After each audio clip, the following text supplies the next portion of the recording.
RCN. Le son de la différence. Le son des bulles sur RCN. On n'a pas le truc là. Bonjour chers auditeurs et auditrices, vous nous retrouvez ce jour pour écouter Le Son des Bulles, l'émission consacrée 100% à la bande dessinée sur RCN 90.7. Est-il besoin de le rappeler ? Aujourd'hui, Françoise et moi tenterons de maîtriser la pendule infernale qui régit le temps de parole de nos chroniqueurs. Alors, en parlant de nos chroniqueurs, Charles ne nous gratifiera pas d'une de ses chroniques d'un autre siècle, car il est retenu à d'autres tâches importantes. Francine, de même, s'est débinée comme une brave et on n'y remercie pas d'avoir choisi autre chose que notre présence. Débiner alors. Ah oui, carrément, moi je débine. Carrément. Oui. Alors, on retrouve quand même David, toujours prêt à trouver un comics ayant attrait au thème du jour, ou s'en approchant, Oui. ou vaguement. Voilà. Bonjour David. Bonjour. Ouais, mais il y arrive toujours, il est trop fort. Et Olivier, fidèle au poste et qui tente ce jour une innovation, tu nous expliqueras ça, Olivier ? Oh ben oui, on peut tenter, après arriver, je sais pas. Moi, si tu y Mais arriveras. tenter, on y arrive. Et en guest star, on a Ingrid qui est venue nous faire un petit coucou, là, exceptionnel. Bonjour Ingrid. Bonjour. N'oublions pas Anne-Marie, donc, qui rédige, qui sert à tout, qui choisit les musiques. Voilà. Et Françoise, Notre grand Jean-Luc. notre Jean-Luc. grand Bah, Jean-Luc, on a évidemment, pas qui oublié. va rectifier tous nos petits défauts. Tout Grâce à à fait. lui, on aura une émission à peu près bien, quoi. Et Françoise alors. Et Françoise. Avec qui a mis son petit short Voilà. programme électoral. Et qu'est-ce que c'est que cette voix? Ah bah, c'est une voix venue d'outre-tombe. Alors, je suis à l'agonie. Mais pas contagieuse. Une soirée peut-être. Non, même pas, les pollens. J'ai préféré une soirée. Donc voilà. Alors, Oui, ma belle. vas-y. Bon, alors aujourd'hui, on a décidé de coller à l'actualité, d'où mon t-shirt programme électoral Peace and Love. Enfin, on a décidé ça il y a 6 mois, donc c'était le futur. Il y a 6 mois, c'était le futur, parce qu'aujourd'hui, c'est le présent. Enfin, voilà. Bref, on s'avait dit que comme c'est les élections européennes, on va en parler. Mais maintenant, quand l'heure est arrivée de faire une chronique, bon, bah, faut faire une chronique, quoi. C'est des fois moins C'est évident. pas simple. hein. Ouais, là, Bah, ça a merci été- Françoise pour Merci, ton idée Françoise. de thématique. Ah ouais, C'est toujours moi, les- On va faire comme à l'ONU. Veto. Bon, bref, nos chroniqueurs arrivent toujours à retomber Toujours. sur leurs pattes Toujours. comme les chats. Ils trouvent toujours à trouver quelque chose autour du thème ou un peu plus loin. Ils se Enfin bref, vous allez pouvoir découvrir ça. C'est vrai qu'on n'est pas vraiment scotché au thème. Hein, ça a été un peu dur. Bref. Alors, Olivier, Qui va ouvrir le feu. tu vas ouvrir le feu, Le bal, Olivier, plutôt. avec Je ton sais pas, le truc. feu, le bal plus que le feu. Oui. Oui. Alors, oui, on va plutôt ouvrir le bal, on va plutôt se mettre à danser que autre chose. Et d'ailleurs, pour danser, ben voilà, il nous faudra de la musique. Et donc, moi, j'ai décidé de vous faire voyager un petit peu dans l'Europe. L'Union européenne compte combien de membres? 27 27. Ah oui, d'accord, vous avez révisé. Bon, Bah, c'est ouais, bien. C'est-à-dire qu'en ce moment, on en l'entend un petit peu, quoi. Ouais, avant de faire la chronique, moi, c'était un peu flou pour moi. Donc, je ne vais pas vous demander de les citer tous. Non, là, on aura plus de mal, Et je pense. si Non, voilà. Mais voilà, je pensais du coup vous faire un petit point sur la place de la bande dessinée dans chacun des pays de l'Europe. Bon, avec 27 pays, j'ai manqué un peu de temps pour préparer. Oui. Du coup, on va faire un petit voyage dans quelques-uns de ces pays pour vous présenter des auteurs connus ou inconnus. Donc, on va commencer par...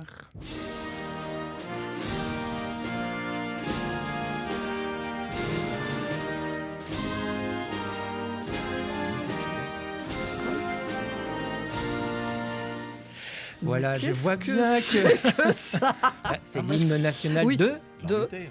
l'Allemagne. Bravo. Vous regardez jamais de foot, vous. Non, Hein non, voilà, c'est ça. d'accord. Je sais que c'est la Mannschaft. C'est la Ah, Mannschaft. voilà.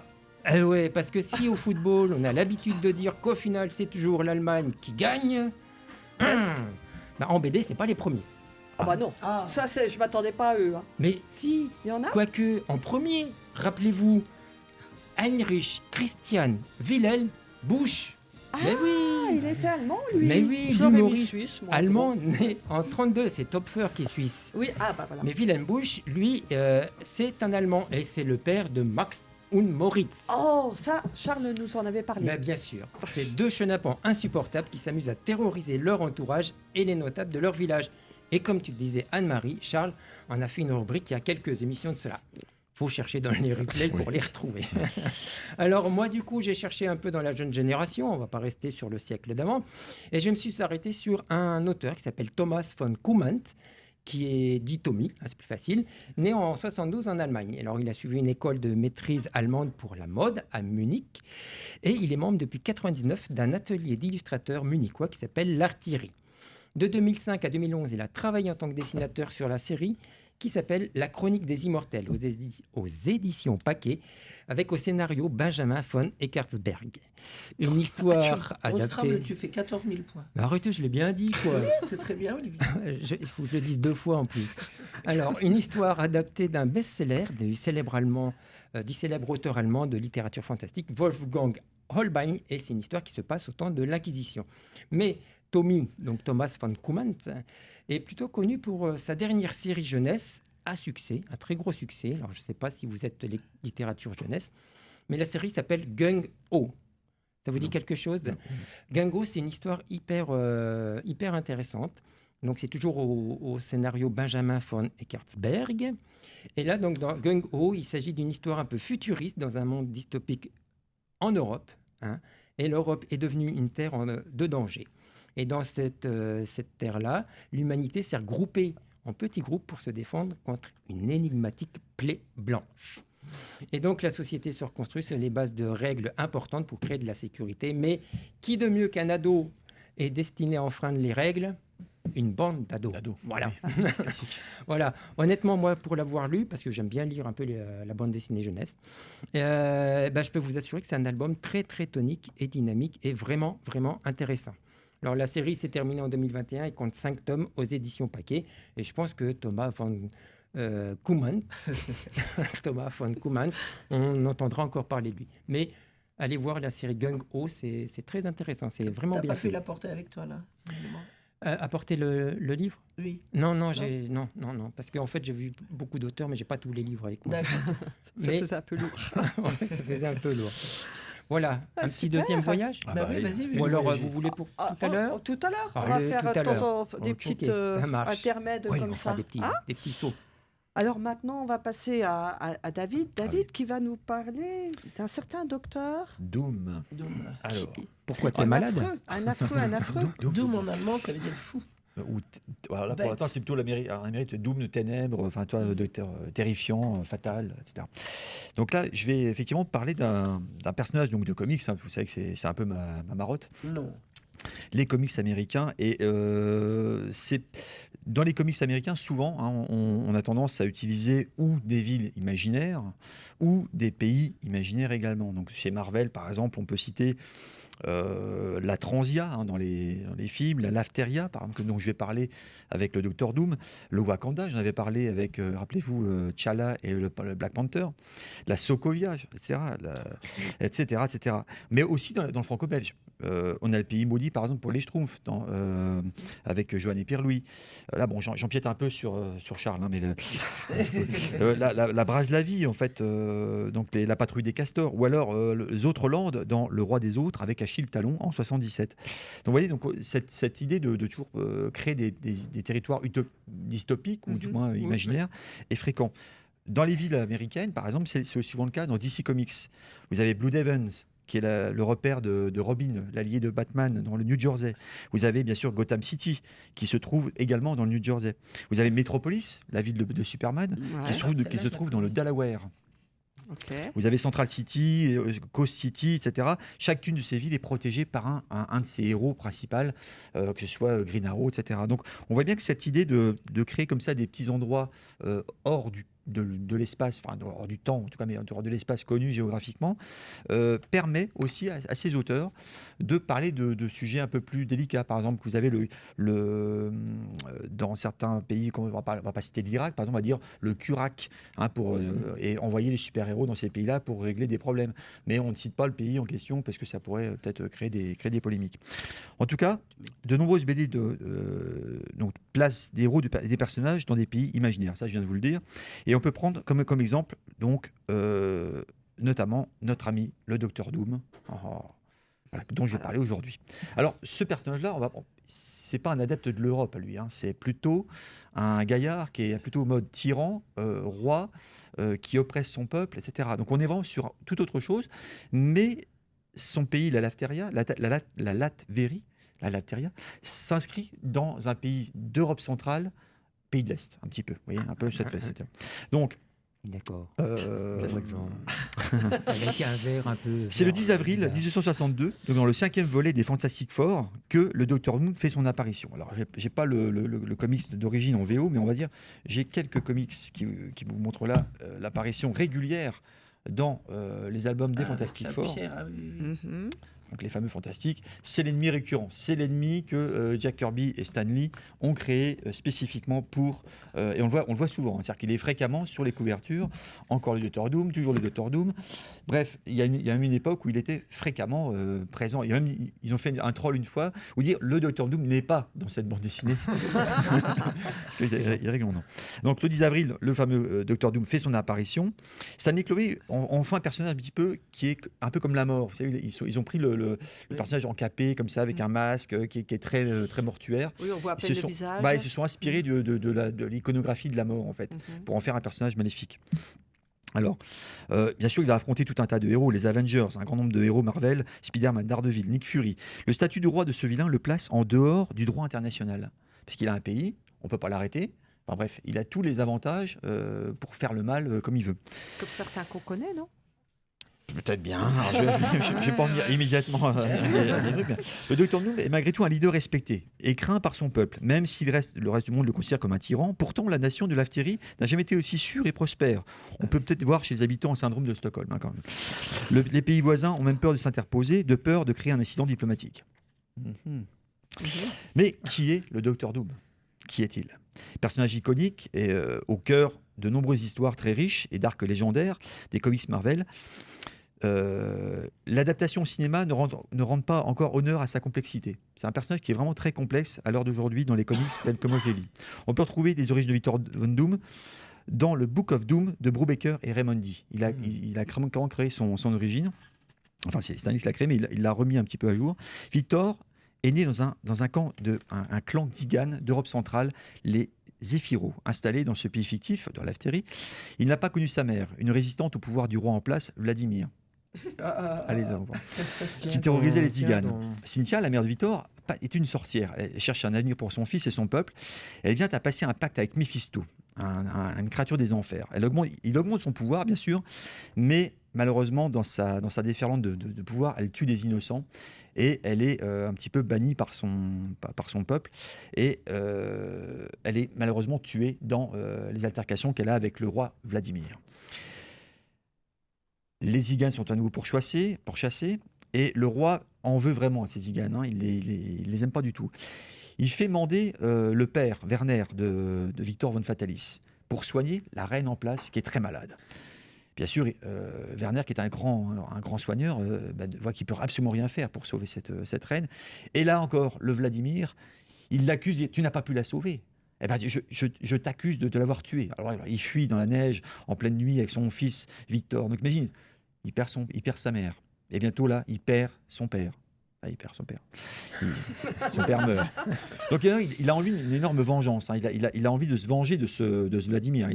Il est un peu sévère. Le jeune homme grandit au sein de cette famille Tzigane et il découvre enfin que sa mère était une sorcière. Le gamin, en plus, est très talentueux. Il a un génie hors du commun. Il est capable de créer des choses, même dans son petit pays, là, du pays de l'Est, avec des brocs et des briques. C'est un peu comment dans la série télévisée, vous vous rappelez, le fameux... il crée des chewing-gums et des marshmallows. Merci. Merci Ingrid. Bref, donc, il est repéré à un moment donné, parce que tout ça, il le fait en autodidacte. Il est sorcier autodidacte, il est ingénieur, inventeur autodidacte, mais il a droit au meilleur quand même. Et donc, il est repéré quand même à un moment donné, parce que lui aussi rentre en représailles vis-à-vis de ce roi un peu méchant quand même. Et il est repéré par une riche... excusez-moi. Une riche entrepreneuse. Mais pas une entrepreneuse, il va pouvoir faire ses études aux États-Unis, un mécène, et il va pouvoir avoir une bourse d'études pour aller s'expatrier et apprendre encore plus de choses pour revenir un jour. Victor donc se focalise sur son génie, empruntant donc les schémas de sa mère, en imaginant peut-être que la magie pourra lui permettre de sauver l'âme de sa mère et qu'en même temps la science pourra lui permettre de gagner en pouvoir et en notoriété. Donc, il va de ce fait. Attends, je retrouve juste mon rangée de passe. Oui, voilà. Tac. Ok. Alors, c'est un génie, un prodige, comme il y en a peu. Le seul qui peut rivaliser, c'est éventuellement Reed Richards, 4 Fantastiques, qui lui aussi est un génie à sa manière, mais lui, pour qui, lui, c'est que la science. Il y a la science et rien d'autre. Victor, lui, il est un petit cran en dessous, mais parce qu'il il manipule la magie, il ne sait pas trop faire de choses. C'est moins rationnel en plus. Voilà. Oui. Donc, il va donc essayer, donc, à travers une expérience, de sauver sa mère. Mais ça se passe mal. Reed Richards lui dit « Attention, je pense que dans tes calculs, il y a un problème. » Bien sûr, l'autre dit « Il est jaloux, quoi. Il est jaloux de moi, il est jaloux de mon savoir. » Effectivement, l'accident arrive. Il est défiguré. Il est renvoyé par la faculté. Et il retourne en lafterie. Bien sûr, défiguré, etc. Là encore, il est recherché par le roi, parce que, bien sûr, c'est un Zingan, etc. Il s'enfuit au Tibet. Au Tibet, il apprend des arts supérieurs, l'art de la magie. Il se confectionne une armure. Et là, Victor von Doom, ou Victor von Fatalis en français, va disparaître. C'est-à-dire qu'en fait, ce n'est plus Victor von Fatalis, ça sera Dr Doom. C'est-à-dire que l'homme qu'il était, avec ses sentiments, avec ses histoires d'amour qu'il a pu avoir quand il était jeune Xigan, etc., tout ça, il le met de côté. Il a tout perdu, il ne pense qu'à la vengeance, il ne pense qu'à se venger de toutes ces années de terribles fuites, etc. Voilà. Il va revenir dans le pays, et là, il se débarrasse du roi Vladimir. Il se débarrasse de Vladimir, il prend la place, et là, le peuple l'encense, quoi. Il dit, ça y est, j'ai ma place, j'ai acquis ma place. Tu supprimes un tyran, t'en récupères un Et autre. quelque part, c'est un peu ça qui se passe. Finalement, bon, il ne voulait pas agir comme ça au début, mais malheureusement, vous allez voir que il passe un pacte avec le fameux diable que sa mère avait également pactisé, le fameux Méphisto. Il dit, ok, tu pourras sauver ta mère seulement si tu me bats. Et tu as le droit de le faire une fois par an, à la période du changement de l'année, à la période de Noël. Il n'est pas assez fort, il se fait à chaque fois ramasser. Et Milly, en échange, c'est qu'à chaque fois, ton peuple te haïra un peu plus. Ah bah d'accord. Cool. Vous voyez, donc c'est une espèce de... C'est un personnage un peu comme ça, tragique. Il est méchant. Rate le combat avec le diable, alors qu'il tente de sauver sa mère, il sera un peu plus haï, c'est ça par son peuple. C'est-à-dire qu'il gagne même pas sur un level, il gagne sur un autre. C'est horrible. Donc... Voilà, il prend la tête de ce pays. Et l'histoire de Doom est une épopée magnifique, quelque part, qui nous plonge dans la dureté de l'Europe de l'Est, retraçant un parcours d'un humain au destin tragique, détestable par son égo surdimensionné, bien entendu, mais il est humain. Il est humain dans un monde, finalement, peuplé de super-héros. Parce que lui, ce qui fait qu'il est super-héros, c'est son armure, c'est la manipulation de la magie, c'est sa volonté de faire, est incroyable, est en quête d'une supériorité sur tous les aspects, la science, la magie, pour devenir un dieu. Et en l'occurrence, le summum, c'est ça. Et notamment dans Secret Wars, où là, il va carrément voler les pouvoirs d'un dieu. Et par contre, en même temps, sauver le multivers. C'est-à-dire qu'il va devoir prendre des décisions assez tragiques, puisque le multivers est peuplé de tas de mondes. Il va devoir les sacrifier pour en sauver quelques-uns. Et ce qu'on appellera Battle World. Et dans ce monde, il sera le dieu vivant, gérant les conflits, etc. Il a fait au mieux, en fait, mais il n'est pas un dieu. Il reste un homme avec des pouvoirs d'un dieu. Donc avec toutes ses faiblesses, avec tout ça. Et il a quoi comme faiblesse ? C'est-à-dire qu'il retombe toujours dans ses travers, c'est-à-dire qu'il veut toujours plus, il s'ennuie, enfin, il a ce besoin de s'accaparer des choses, d'être le meilleur dans son domaine. Voilà, c'est vraiment le Victor von Fatalis est un personnage un peu comme ça. Il ne s'arrête jamais à ce qu'il a, en fait. Et c'est ce qui le fait tomber à chaque fois. D'accord. Enfin, c'est ce qui le fait chuter en permanence. C'est-à-dire qu'il a quelque chose et il se passe toujours un truc qui fait qu'il va toujours trop loin. Il va toujours trop loin, en fait, dans le truc. Donc c'est pour ça que je montre toutes les couvertures, mais c'est vrai qu'il a été et est encore un personnage majeur de l'univers Marvel. au début, il prenait rouste sur rouste, soyons clairs. Mais au fur et à mesure des années, il a pris sa place dans l'univers Marvel en devenant un personnage incontournable, véritablement. Voilà, il a même été attaqué T'Challa au Wakanda pour récupérer le vibranium. Voilà. Il a toujours 10 plans d'avance. Enfin, c'est un personnage qui est un intellectuel. Mais c'est un bon ou un méchant? Eh ben, c'est un méchant, mais il est capable de s'associer. Mais il a toujours des plans machiavéliques. C'est un peu comme un joueur d'échecs.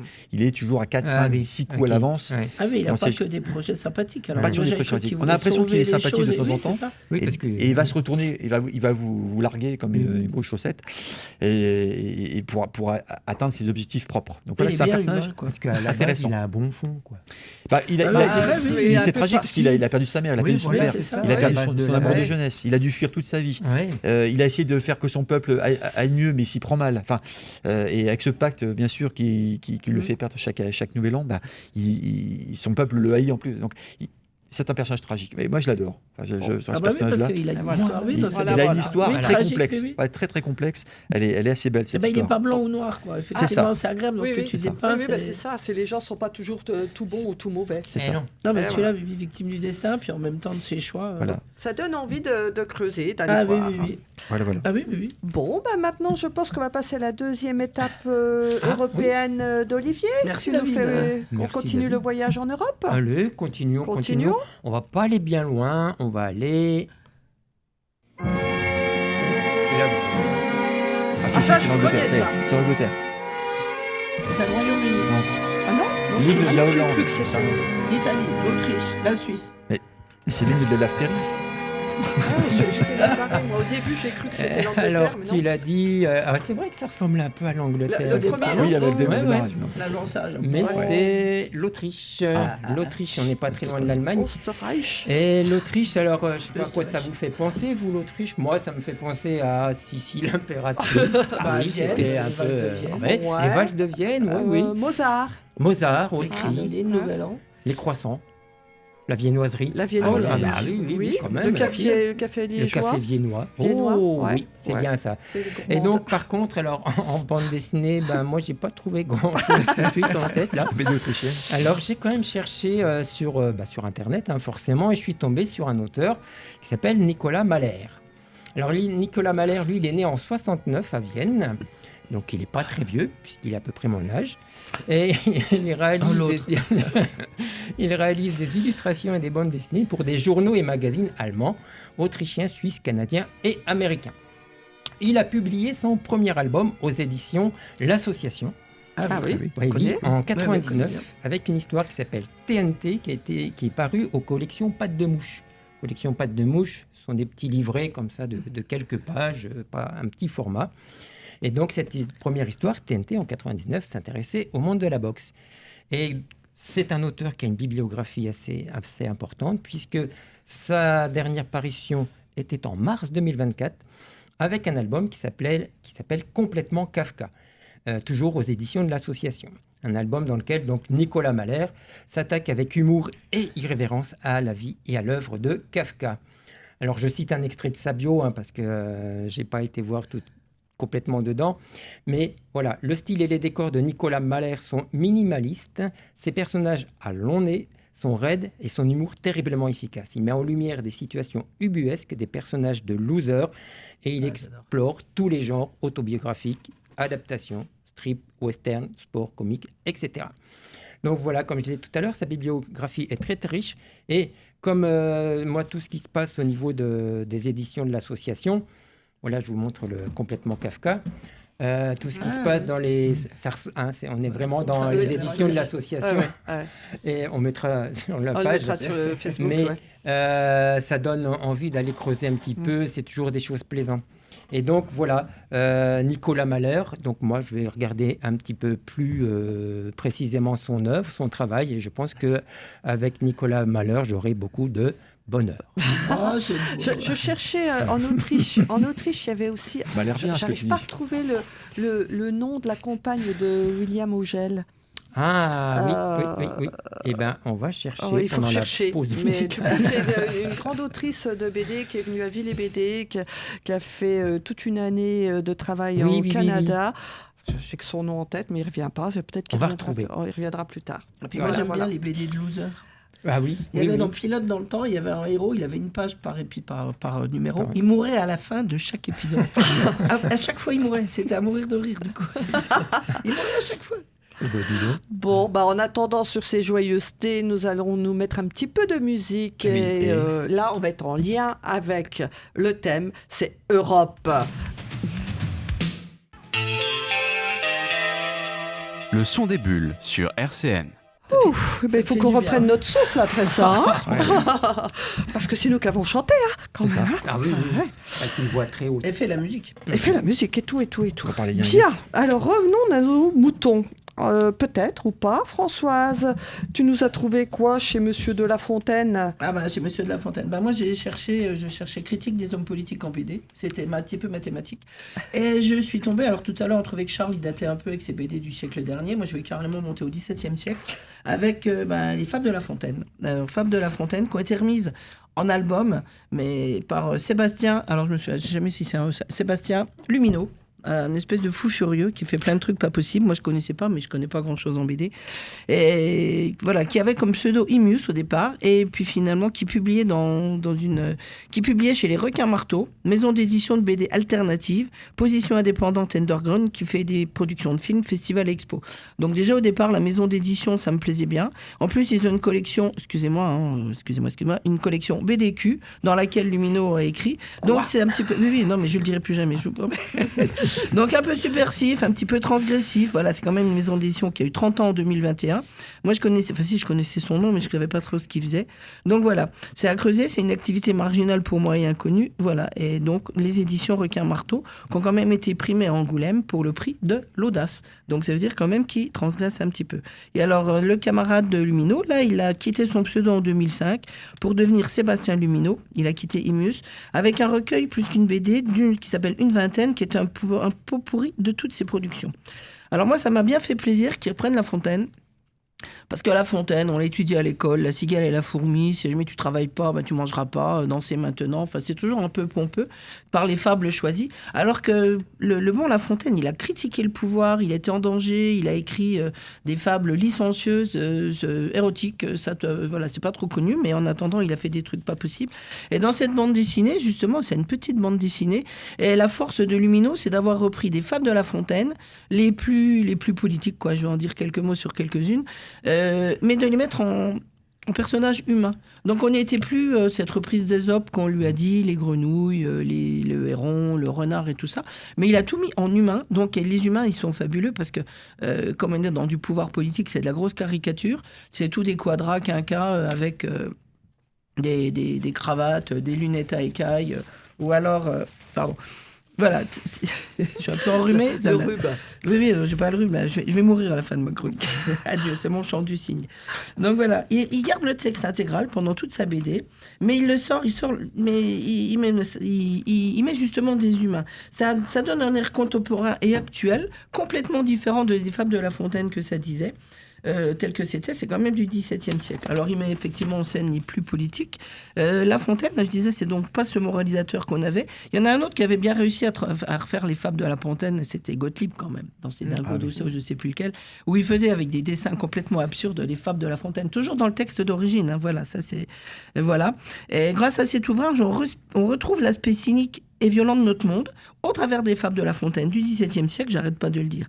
Alors la préface, elle dit un monde dont les principes riment avec l'arbitraire et la vanité d'une monarchie éteinte, un monde dont le progrès technologique peine à cacher une brutalité ancienne et toujours ardente. En clair, rien n'a changé, ma bonne dame. C'est exactement ce que ça veut dire, ce qui était et critiqué Louis XV quand même, La Fontaine. Alors les fables ici, c'est les grenouilles qui demandent un roi. Les grenouilles qui demandent un roi, elles veulent le changer et tout, puis finalement elles ont un roi tel qu'elles le demandent, sauf que il fait ce qu'elles demandent, donc il voulait un roi un peu tyrannique et autoritaire, le problème c'est qu'elles se font manger elles-mêmes, elles disent non, les gars lui disent écoute, t'as voulu ça, t'auras ça. Ça fait penser à quelque chose, ça. Ah oui, c'est bizarre. Ah tu m'étonnes, hein, c'est pas ça. Moi j'ai un copain effectivement qui trouvait que c'était bien de visser les choses. Son gamin a été un petit peu, il avait 10 ans, il a joué sur un chantier, c'est le commissariat qui l'a ramené. Il a dit non, pas moi. Je lui dis si, toi ton gosse c'est comme les autres. Hein. Donc attention à ce qu'on fait. Voilà. Et à ce qu'on demande. T'as de la chance de pas être en lafterie. Oui, ça c'est ça. Après, on a donc les animaux malades de la peste, effectivement, où et là, on est sur un entre-gens, sur un entre-soi. Tous ces gros hommes, c'est des caricatures, hein, ça n'existe pas. On est dans une dystopie. Là. On est dans un monde parallèle. Ces hommes politiques qui font des trucs pas possibles, et puis qui s'excusent les uns les autres, puis qui trouvent toujours un pauvre bouc émissaire. C'est vraiment la notion de bouc émissaire qu'il a mis en route, qu'il a mis en place. Et dans les dessins, dans ces dessins, on le voit bien, quoi. C'est un pauvre baudet qui débarque, et puis qui se fait accuser. On le met à mort parce que c'est de sa faute si le monde va mal, que ce soit la couleuvre et tout. Alors les puissants qui se pardonnent leurs crimes, entre eux, ça c'est... Oui, voilà, ça, parce ça qu'on nous a parle les bien. avocats, je sais pas pourquoi je pensais à Levallois-Perret. Je sais pas pourquoi. Ouais, Alors, par exemple. ça m'a un peu échappé, j'ai dit, Oui. j'ai des exemples, voilà. C'est pareil, dans les phrases telles que la raison du plus fort, alors là, j'ai voulu jouer l'auto le 49.3, je vais voir si jamais ça marche, si ça m'apporte quelque chose. Ça fait écho. Bref, c'est d'une actualité brûlante. L'homme et la couleuvre, c'est pareil, responsable de tout. C'est ainsi chez les grands. La raison les offense. Ils se mettent en tête que tout est né pour eux. Et la phrase là, je la trouve délicieuse, et c'est du La Fontaine. Donc, le plus touchant, la dernière histoire qui a été mise, mais vraiment, elle est mise en musique. C'est Le Renard et les raisins. Ça m'a fait penser à la chanson de Souchon, Rêver, c'est déjà ça. Où on voit un grand noir, effectivement, qui se promène avec son sac en plastique vide et qui dit « Rêver, c'est déjà ça ». Et là, c'est ça. C'est un noir qui est dans un supermarché, il voit des raisins, il y a le vigile à côté, et il dit « voilà, les raisins sont trop verts, ce ne sera pas pour moi ». Et on voit bien qu'il y a la misère qui fait qu'il y a de l'envie et qu'il y a de la raison pour s'en passer et que c'est voilà. Et il a réussi à transformer justement ces fables de La Fontaine qui nous ont fait suer peut-être qui nous ont fait suer quand on était petit, à les transformer, à les mettre en page, à en faire de l'émotion, à en faire quelque chose de voilà. La BD en elle-même, c'est des traits qui sont un peu grossiers. Ça m'a fait penser des fois. Certains dans cette tardie, c'est assez noir. Les traits sont masqués, les personnages donc c'est des gros quadras, lunettes à cravate. Voilà, il n'y a pas de femmes. De toute façon, les femmes, on est toujours gentils, nous. Ouais. C'est bien. Ça, c'est vrai. Ça. Presque. C'est quoi ce bruit bizarre, là, voilà. Et donc, voilà, le passage de ces figures animales au dessin humain. Alors, les situations, c'est l'exploitation, l'immigration, l'injustice, la culpabilisation des faibles, l'arrogance des riches. Ça donne, ou plutôt, ça redonne à La Fontaine un côté moraliste et pas moralisateur, c'est pas pareil. C'est de la politique. Hein. Moi, c'est tous des sujets d'Europe. Ah oui, j'ai cru que c'est pas l'Europe. Ah bon Je serai dans l'actualité un petit peu. Donc voilà. Et qui peut que nous amener à réfléchir sur ce qu'on veut, surtout en cette période d'élection, on va dire. Quel choix faisons-nous et pourquoi ? Alors surtout, loin de moi l'idée d'un tous pourri, c'est pas du tout ça, il y a des gens bien. Ce moment-là, je vais pas citer Shakespeare, quitte à se la péter, autant se la péter à fond. Il y a quelque chose de pourri dans mon royaume, c'est dans Richard III, je crois. Donc en conclusion, je dirais, relisons La Fontaine, surtout mise en page par Sébastien j'arrive pas à me souvenir de son nom. J'ai qu'un neurone. Lumineux. Et puis en plus, le petit livre, il est sympathique. Il est rouge, carré. Un petit format. Il y a une tête de cochon dessus, en dessin. On dirait des dessins de Canardo, de l'inspecteur Canardo. Moi, j'aime bien. Donc c'est un joli petit livre, un petit format qui parle à tout le monde, à tout âge. On peut les avoir effectivement. Réfléchissons et votons sur tout ce qu'on veut. Après tout, votez ce qu'on veut et votons. Sinon, l'autre le ferait à notre place. Parce que comme disait le Canard enchaîné, qui est aussi un truc subversif, moitié BD, moitié écrit, la liberté d'expression ne s'use que si l'on ne s'en sert pas. Paf. Ok, voilà. merci Allons-y. Françoise. Donc La Fontaine, mon ami, c'est super. On Par Lumineux. passe à la... Et celui-là, il est à toi ? Oui. Ah. Je vois Olivier qui est en train de lorgner Tu me sur le le prêtes livre. Je te le loue. Elle va te le louer. Non, j'ai acheté. On va passer à ta troisième étape, Olivier. Tu nous emmènes où cette fois-ci? Où est-ce qu'on prend le De toute train? façon, c'est circonscrit à l'Europe. De toute façon, on va jamais très loin. L'Europe à 27, ça fait quand même... Oui, c'est vrai. C'est vrai, c'est vrai. Il Mais va y là, avoir des endroits À quelle sympathiques, gare là, on non? s'arrête? là, on va toujours pas aller très loin. On peut y aller même en voiture, presque, puisqu'on va aller... Qu'est-ce que c'est que ce J'ai truc-là? envie de dire la Pologne. L'Italie. La Roumanie. Je crois que ça s'appelle la Brabançonne. Ah, c'est un La pays Belgique ça. une fois? Ah, La Belgique une fois? Parce que quand même, la Belgique, c'est quand même le pays de la PD. Attention, tu vas te faire des ennemis. L'accent est un peu forcé. Ah bon, tu trouves Eh bien, Parce qu'elle était effectivement. enrhumée la semaine dernière. Parce que je Effectivement. suis passée en Belgique la semaine dernière. Ah bah voilà, il s'agit de la Belgique. Et en Belgique, voilà. Bisous les amis les Belges. Bah oui, bisous. Surtout que. Ah, des frites, Jean-Luc, merci. Et Ils ont oui, envoyé des frites. Parce que la BD, comme les frites, est à la Belgique, ce que le foot est au Brésil, ce que le cinéma est à Hollywood et ce que la pétanque est à Marseille, c'est-à-dire un incontournable.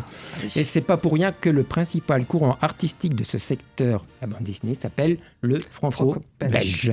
Voilà. Et c'est de ce pays que sont sortis les principaux tauliers de la bande dessinée. Vous voulez des noms? Ah bah, il y en a Allez-y. plein. Hein. Ah bon? Il y en a plein. Alors voilà. Hergé, Franquin, Jacob, Bob Demour, Jean-Michel Charlier, Maurice Tillieu, Victor Obinon, JDM, JG, Raoul Covin, Didier Comès, j'en ai pris que 11, vous verrez pourquoi, etc. Mais C'est une grande école. voilà, hein, franchement, les racines presque Charles aurait sont été là. content de t'écouter. Ah oui, on va dédier Bien cette sûr. chronique à Charles. Charles, c'est pour toi. Et la BD belge est donc un patrimoine à honorer, bien sûr, avec respect, mais c'est aussi un avenir à découvrir. Et oui, et si dans si dans la liste précédemment citée de 11 personnes, on pourrait créer une équipe de foot masculine, bien sûr, eh bien la nouvelle génération fait la part belle aux autrices. Ah. 2 exemples. Enfin.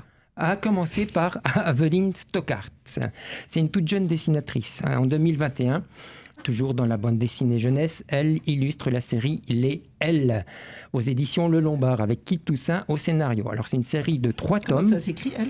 Les L, ah oui pardon, les L, E2LES. D'accord. Alors je sais pas si on fait une liaison aussi, les L. Mais Mais Tu bon, peux? Non, c'est mais ça aurait pu les être alors, L. ILES ou je sais pas quoi. Oui, c'est les L. En fait, l'histoire, c'est que c'est une jeune fille, une collégienne, qui, ses émotions se personnifient. Elle change d'apparence quand elle est en colère. Elle change d'apparence quand elle est triste, quand elle est drôle, etc. Elle a 5 personnages différents. Et donc, c'est une histoire qui a plu beaucoup et qui a énormément et qui s'est vendue jusqu'à maintenant à 600 000 exemplaires. Ah ouais, quand même, c'est bien, Et c'est oui, très quand bien. même. Succès. Au niveau de la littérature jeunesse, c'est un grand succès. On en avait parlé d'ailleurs avec Pauline de la librairie Oui, Les Plus Belles les Ah oui, ça Bulles. dit quelque chose, les L. Oui. Donc voilà, alors ça c'est Aveline Stockhart, donc dans la littérature jeunesse, c'est un peu la génération Y, hein, Aveline Stockhart. On maîtrise bien la technologie, on maîtrise bien les réseaux de communication, on a un compte Instagram, plein de followers, on fait des dessins, et c'est un petit peu... quoi. Voilà, Ouais. on est un petit peu autonome, on fait les dessins sur la tablette, etc. C'est un petit peu ça maintenant. Les dessinateurs, les jeunes dessinateurs, on va dire, sont un petit peu dans cette mouvance-là, quoi. Ils utilisent tous les moyens à leur service, en fait, finalement. Bien sûr, ouais, les moyens. Puis c'est normal. Oui, hein, puis parce que- pour pouvoir percer, Eh oui. c'est un des bons moyens. Quoi. C'est ça. il Les faut Belges, qu'ils- ils avaient arrêté le marteau et le burin dans la pierre. Hein. À un moment, ils ont utilisé l'imprimerie, il me semble. Enfin, je dis ça comme ça. Mais... assez longtemps après, quand même. Ils ont gardé beaucoup le burin et la pierre. On écrivait dans la Oh, cire. bisous. D'abeilles. Bisous à nos amis belges, bien sûr. Bah oui, bien Qu'est-ce que sûr. c'est Et le deuxième exemple, Alix. moi. Attention, le deuxième Ah oui. exemple. Ah oui. Parce que Jacques Martin. restez focus un Non. peu. Hein. Yes. Pas Jacques Martin, mais Alix Garin. Alice Garin. Alix Garin. Elle est née en 97 à Namur. Elle est diplômée de l'école supérieure des arts de Saint-Luc à Liège. Oui. Alors Ça, Saint-Luc, c'est une grande école. c'est quand même une grande école. grande On en avait école parlé de aussi. BD. Et oui, Ah, effectivement, bah, nous, on a d'où eu un jeune stagiaire de Saint-Luc. De Saint-Luc. C'était Lucas. Petit coucou à Lucas, qui était de Saint-Luc aussi. Tout à fait. Voilà. Et je m'en rappelle bien parce qu'à l'époque, on avait parlé de Saint-Luc. Et Saint-Luc, Giraud est sorti de Oui, Saint-Luc. oui. Bon, petit coucou à Giraud, mais Il y en a beaucoup qui sont sortis de Saint-Luc. On va dire un coucou global. global Qui qu'en à veut, tous on les aura. élèves de Saint-Luc. Et donc, cette jeune fille, Alix Garin, qui a fait l'école supérieure de Saint-Luc, en 2017, elle est lauréate du prix Jeune Talent du festival Quai des Bulles à Saint-Malo. En 2020, et oui, en 2021, sa première publication aux éditions Le Lombard s'intitule « Ne m'oublie pas ». C'est l'histoire de Marie-Louise qui souffre de la maladie d'Alzheimer. Et face à son désespoir, Clémence, sa petite fille, prend la décision de l'enlever de la maison de retraite et de prendre la route en quête d'une hypothétique maison d'enfance de la mamie. Donc c'est un album qui a eu un énorme succès aussi et qui a reçu beaucoup de prix. C'est le premier album de l'autrice, c'est pour dire le talent de cette jeune fille. Elle l'emmenait pas dans son école ou un truc comme ça. Ça me dit quelque chose, ça. Ouais. Ouais, c'est un très bel album. Ouais, et effectivement, c'est beaucoup d'émotions, c'est beaucoup d'intimité aussi. Et en termes d'intimité, en 2024, en septembre 2024 plus précisément, Alix Garin va sortir, toujours chez Le Lombard, un album qui aura pour nom Impénétrable. Là aussi, c'est un récit qui va briser un tabou de la sexualité féminine. Du haut de ses 24 ans, cette chère Alix a bien compris le pouvoir de la bande dessinée comme média privilégié pour créer de l'émotion et de l'ouverture sur des questions et des problèmes pas toujours faciles à aborder. Alors, à suivre également. Super. Et bisous à nos amis les Belges. Aussi. Eh ben, merci les Belges. Alors, c'est bien gentil ça, Olivier. Tu nous fais voyager en Europe. Oui. Pour le moment, c'est l'Europe quand même un peu du Nord où il fait pas très beau, pas trop. Moi, je m'attendais à aller plutôt en Espagne, en si Italie, tu nous ou donnes quelque la chose parole comme une ça. quatrième fois, on ira. Alors, en attendant, on va aller chercher le soleil puisque c'est là. Moi, j'en ai marre. On y va tous. Je veux du soleil. Je crois qu'on va te suivre. Oui. On te suit. Le son des bulles sur RCN. Et nous allons donc enchaîner avec ma coéquipière Anne-Marie qui va nous parler de la revue dessinée avec une petite voix surprise en prime. Voilà, c'est ça. Alors, j'ai choisi la revue dessinée parce que le thème était un peu compliqué quand même. Et puis moi, la revue dessinée, j'adore parce que c'est une revue qui paraît tous les 3 mois et qui décrypte l'actualité en bande dessinée en 200 pages sans publicité. Alors, ils le déclarent eux-mêmes, c'est donc fait avec des journalistes professionnels. La revue dessinée délivre une information critique, rigoureuse et engagée, avec un regard singulier de la bande dessinée. Alors, c'est toujours très, très intéressant. C'est vrai que ces articles sont très approfondis. À chaque fois, j'apprends beaucoup de choses. Ils s'associent souvent à Mediapart. D'ailleurs, la revue dessinée publie régulièrement des éditions spéciales regroupant les articles menés conjointement avec Mediapart. Et il existe aussi des albums d'enquête spéciales, comme sur MeToo ou sur la crise écologique, par exemple. Les sujets sont très, très éclectiques. Il y a de l'humour, du drame, de l'actualité, de la culture, de l'histoire contemporaine, bref, de quoi réfléchir. Alors moi, là, j'ai pris un exemple relié à notre thème du jour, enfin, à peu près. Donc, l'article, c'est Finances sauvages, publié dans le numéro 35, qui est sorti au printemps 2022. Donc, c'est pas très récent, mais voilà, les auteurs ont réussi, dans un condensé de 30 pages, dessiné dans des tons ocre et vert kaki, d'un dessin plutôt réaliste, à nous présenter un sujet complexe et très loin de nos occupations quotidiennes, mais qui ont des incidences sur nos jugements importants. Alors, le sujet portait sur le financement du Brexit. Voilà le lien avec l'Europe. Le financement du Brexit par les milliardaires à la recherche d'un libéralisme extrême. Alors, je peux affirmer sans ombrage que la CEE est principalement un amoncellement de règles. On s'en place souvent, très souvent contraignantes, mais surtout protectrices face à un capitalisme débridé. Ces législations sont souvent tatillonnes, mais nous permettent de nous protéger de plusieurs centaines de millions, permettent de protéger plusieurs centaines de millions d'Européens face à quelques financiers sans scrupules. Cet article nous montre comment, avec d'énormes chèques, des personnes très très très riches réussissent à influencer un référendum, celui du Brexit, alors que bon nombre d'industriels et de grands patrons anglais s'étaient publiquement positionnés contre le Brexit. Donc vraiment, la finance là, a eu un poids énorme. Et les spéculateurs, ont besoin d'avoir les mains libres pour jouer sur les places boursières. Et certains de ces financiers ont affirmé leur côté prédateur et spéculent sur les risques politiques et environnementaux. Donc, tout ça est bien expliqué. Alors, un petit mot sur les auteurs. Donc, on a Marlène Banquet, sociologue chargée de recherche au CNRS, membre de l'Institut de recherche interdisciplinaire en sciences sociales. Théo Bourgeron, qui est chercheur en sociologie à l'Université d'Édimbourg. Et au dessin, on retrouve Fabien Roche, dessinateur de BD, illustrateur, graphiste. Il a publié aussi La météorite des Hodges en 2021 chez Delcourt. Alors, il s'explique sur la forme qu'il a choisie à la fin de l'article dans un making-of que notre petite voix va nous lire. La métaphore. La métaphore sauvage m'a semblé intéressante à exploiter, car elle est décrite par James Goldsmith lui-même. Ce qui serait passé autrement comme une caricature devient une illustration de la vision du monde d'une droite conservatrice ultralibérale. mais on voit bien que la jungle, dans laquelle ils évoluent, est faite de moulures d'or et de châteaux Laffitte. Ce mélange de monde sauvage et d'aristocratie m'a offert un terrain de jeu, graphique et symbolique, réjouissant, qui permet de créer une narration plus fluide et, je l'espère, d'ajouter une couche de sens et d'ironie à un texte déjà riche. Merci Ingrid. Alors voilà. Ingrid. Donc je vous invite donc à découvrir cette revue. Alors là, j'en ai plusieurs là, qui peut aussi se trouver dans les médiathèques ou chez votre marchand de journaux ou en librairie. Et vous pouvez aller aussi sur leur site internet pour découvrir un peu comment c'est fait. Ça Donc, vulgarise un petit peu, c'est intéressant, un peu comme Jean Covici quand il fait son livre sur la fin du monde.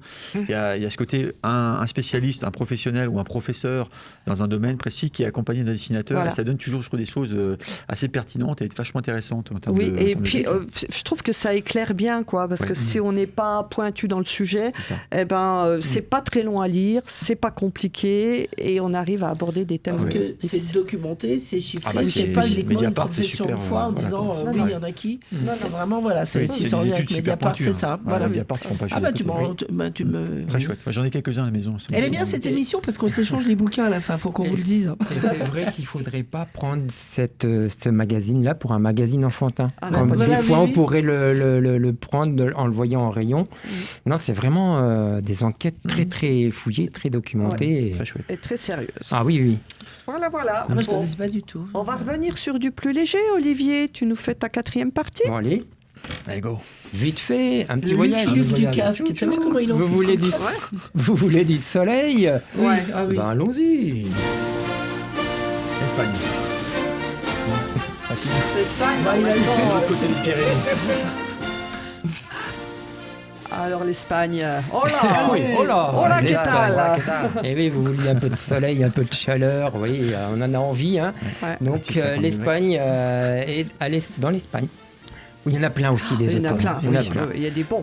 Par contre, bon voilà, il fallait que j'en choisisse un et j'ai choisi un qu'on aime bien ici, et surtout toi, Françoise. Ah. Ouais, même Ah. les autres, puisqu'il s'agit de Jordi Lafèbre. Ah oui, oui. Jordi ah, oui. Lafèbre est né à Barcelone en 1979, qui étudie les beaux-arts et la bande dessinée à l'université. En 2001, il fait ses premières armes dans l'illustration. Il entame une série de collaborations dans différents magazines espagnols, notamment le magazine jeunesse Mr. K, dans lequel il publie El Mundo de Judy, le monde de Judy, aux côtés du scénariste Tony Font. Et c'est fin des années 2000 qu'il rencontre Zidrou. Zidrou, un scénariste assez connu et qui produit beaucoup de choses. Et ils décident de travailler ensemble. Alors c'est le début d'une collaboration qui va être fructueuse puisqu'ils vont réaliser en 2010 un album qui s'appelle Lydie. En 2014, La Mondaine. La Mondaine, c'est le quotidien de la Brigade des Mœurs pendant les années 30. Là aussi, c'est une histoire assez intense. Elle est bien celle-là, je l'ai à la maison. Ouais, c'est en 2 volumes, je crois. En 2015, de 2015 à 2021, il y aura les Beaux Étés. Les Beaux Étés dont on a parlé récemment, et c'est les vacances de la famille Faldero sur les routes du sud au bord de la Quatrelle Rouge Estérel. Tu nous avais fait un petit On avait fait. Ouais. Et surtout, on aime bien par rapport à l'album magnifique qui s'appelle Malgré tout, Ah, n'est-ce pas Françoise? ah, mais c'était mon coup de cœur. Le coup de cœur, et donc Les on vous 25 dernières conseille tous les albums de Jordi Lafèbre. Ah oui. Ok, ben merci. Donc on arrive à la fin. Je crois que David a Ah, une annonce à Alors, faire très, avant très qu'on rapide, conclue. effectivement. Donc, je rappelle le festival de Toul le 15 et 16 juin pour les gens qui veulent visiter un petit peu la région. Puis il y a un super festival, des fêtes médiévales, etc. Et puis les Ah oui. bibliothèques. Il y a bande la bibliothèque de Toul. dessinée, Ça un truc qui se passera vient dans le de cloître à Toul, la cathédrale, un super lieu, super sympa. Ça sera à l'ombre aussi, il y a du soleil. Le petit café BD court-circuit à Laxou ouais. le vendredi 7 juin. 7 juin. 7 juin, hein, pour ceux qui veulent venir faire des petits jeux, etc. Et toujours en cours, j'en profite pour faire un peu la promo de la sauce, le financement Ulule de Yingibao de Morad Dermel en cours actuellement sur Ulule. On est à 75%. On Et compte sur vous. si le financement est atteint, David fait le tour de la place Tane déguisé en panda. Voilà. On verra. J'essaierai de louer un costume, mais on verra. Merci. Voilà, Merci. Je ne le donc, savais pas moi-même, Olivier. Je te suivrai. Tu me Je te suivras suivrai. en ligne, du coup. on est Merci, arrivé au Jean-Luc. terme. En plus. Merci à tous. Merci, Merci, Jean-Luc. à Jean-Luc, Merci, à la Jean-Luc. technique. À bientôt. Et puis donc vous nous retrouvez sur le Facebook, pour des compléments de. Voilà, tout à fait. Sur RCN 86.7, toujours, n'oublions Voilà. pas de citer. Oui. Et à bientôt les amis. À bientôt. La prochaine fois, c'est les Jeux Olympiques. Ah, Oui. Ah oui, c'est allez, vrai. à fond. À fond. On va s'entraîner À dès fond, à maintenant. fond, ouais. Oh, Marathon. l'essentiel c'est de participer, hein, c'est ça. Ah oui, c'est vrai. Oh, bah oui, C'est vrai. finalement, Voilà, c'est finalement, ça bon. hein, le truc T'as raison. des Jeux Olympiques. hein. Bonne phrase de fin. RCN, www.rcn-radio.org.